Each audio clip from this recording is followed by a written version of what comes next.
Welcome to this short video tutorial on Google Classroom. Once you log into Google Classroom, you will have a little cross at the top right of your screen. This cross will allow you to create a class or join a class. Students only have the option to join a class.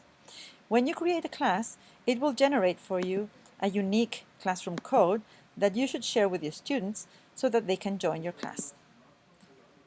So when students click join a class, they have a space so that they can type in the code and join your class. Once the student and teacher are in the same classroom, they can communicate through the stream. Google Classroom allows you to create digital assignments for your students.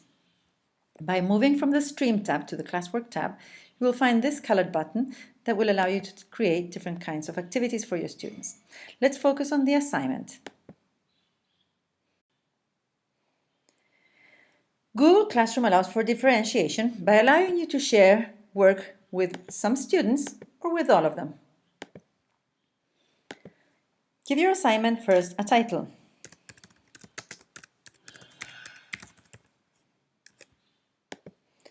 And then type out some instructions. Once you have your title and your instructions and you've selected the students that you want to share this activity with, we have several other options here that we can choose from. In this case, I'm going to give my students a video to watch so that they can complete their work. If you click on the YouTube icon, it will allow you to look for a video or paste a URL if you have it. I'm going to look for one.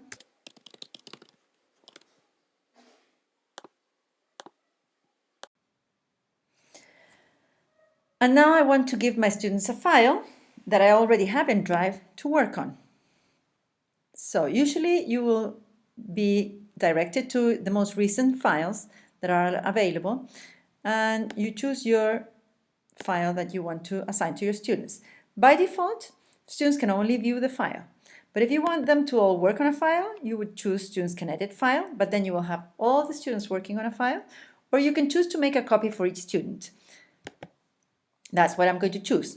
Every student will receive a copy of this graphic organizer so that they can work on it on their own.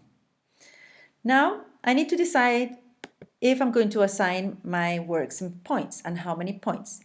In this case, I'll give it 100 points. I can choose a due date, the day my students should turn in their work, and I'll have the due date be on Friday, and midnight, the last time they can turn in. After that, their work will be marked as late.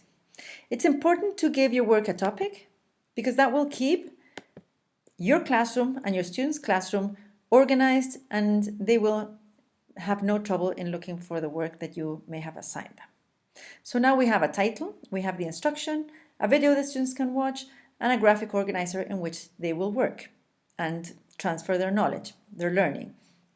Now, before we assign, we have several options. We can save this as a draft to post it later, because maybe I want to make some changes, but I can also schedule today to post on Friday morning by choosing here in the calendar that it will be posted on Friday morning, and if my class is at 8 a.m., then I'll just write 8 a.m. and the assignment is scheduled. Here is my scheduled assignment.